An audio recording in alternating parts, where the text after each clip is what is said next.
Man, you want to talk about a high-class dude. This guy I used to know back in college, man. He was a high roller. Man, Huey-Langston. He was the guy. Let me tell you about Huey-Langston. He always had a nice watch on him. He had the best glasses. Designer glasses. Always had something rolling on him. Man, he had this awesome fedora. He always had it wearing. Always had it on.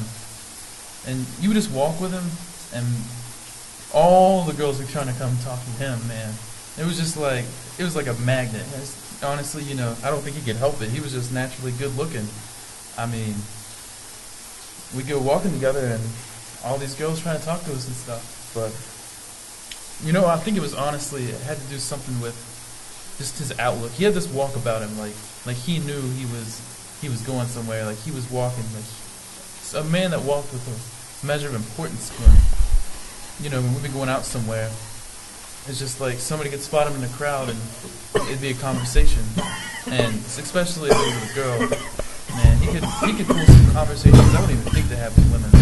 And from what we gathered, that wasn't the only things he was getting from us. But he's a good guy. I don't even know what happened to him. Man, it's been so long since I've talked to Huey-Langston. It's just, I don't even know what to say, man.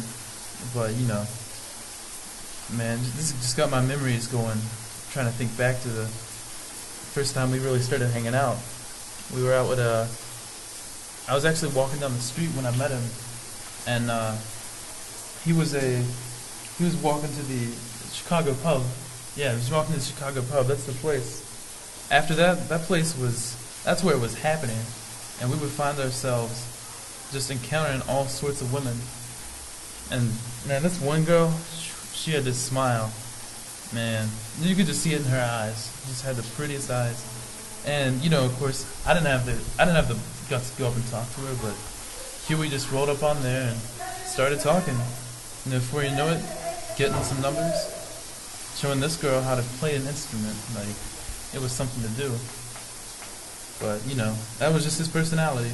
Always trying to start something else.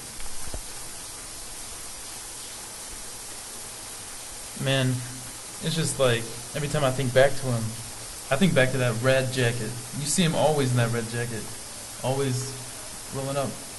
It was like this one time, he was trying to talk to this girl, and her boy was sitting there right with him, but she just kept on getting closer, kept on scooting up next to him, and that didn't end well, man.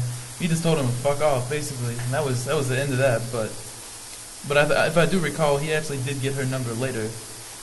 But we used to actually chill at this place called the what was it called? It was the Chicago pub, man.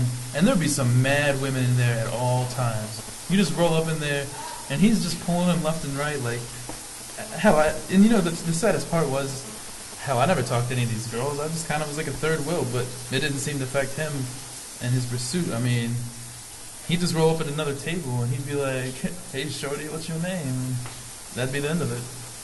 For me, though, it was like watching a master at work. Like, this was his art. This was his craft. He always be in there doing his thing, man. And before you know it, he'd have like a whole page worth of numbers. The thing about him is, this one time we were sitting there, I'm just sitting there relaxing, and next thing you know, he's got this girl's hand. He just loosely moves it over and cups her hand in his hand, just like a raccoon stealing something out of the water, just smooth as ice. Just sitting there caressing him underneath the table. And I had to give him props. I never have the balls to do that. And just seeing what kind of guy he was, seeing how he would do that. It's such a shame he had such a way with women. But the relationship he had with his girlfriend, for the most part, they were happy. Smooth as this dude was, like, the relationship he had with Jenny Palmer it was just, it really was a shame. These two would get in fights in public, and you could cut the tension with a knife. Be yelling at each other, and she'd just lose it sometimes. Sometimes, I mean, he did have an anger in him, but it's just like he could never be satisfied, and man, you could see it but I don't know. She never caught him. Never once. And you know, it's amazing because, like I said, he was all over the place with the women. It was this deep red, almost like a crimson color. It made him stand out when he walked around in public. People would be walking down the side of the street and they knew it was Huey. People would scream out of their cars, Huey!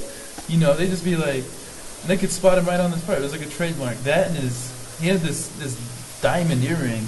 Man, ooh, you know, it was just ice. Like, it drove in the ladies. Like, you know, maybe that was the magnet. I don't even know. But, you know, people just, they knew you came from a wealthy background. And he really was suave with it, though.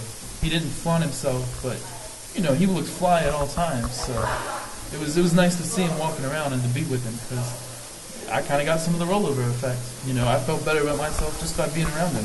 But, you know, that's just, in my opinion, one little small flaw about a great guy.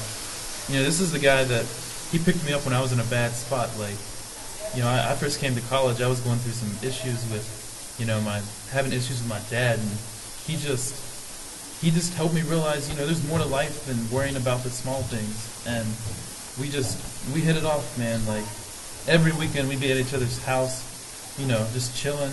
I mean, that's if he wasn't with Jenny or, you know, with one of the other girls, but you know, that's just him. You had to make room and know that, you know, he liked his girls. But as far as, you know, being friends, man, there's nobody else came close to what he meant to me. You know, we could just post up and watch a movie all day and just kick back, you know, listen to music. And the conversations we had didn't have to be deep and meaningful, though they could be. We could have fun, but we could be serious at the same time. But it was just something about his character. You know, he was always caring, always engaged in the conversation. It was just, sometimes he would go off though, and you wouldn't see him for days. You wouldn't hear from him. You try to call him, nothing. You couldn't get in contact with him. So you got used to not hearing from Huey, and before you knew it, man, he just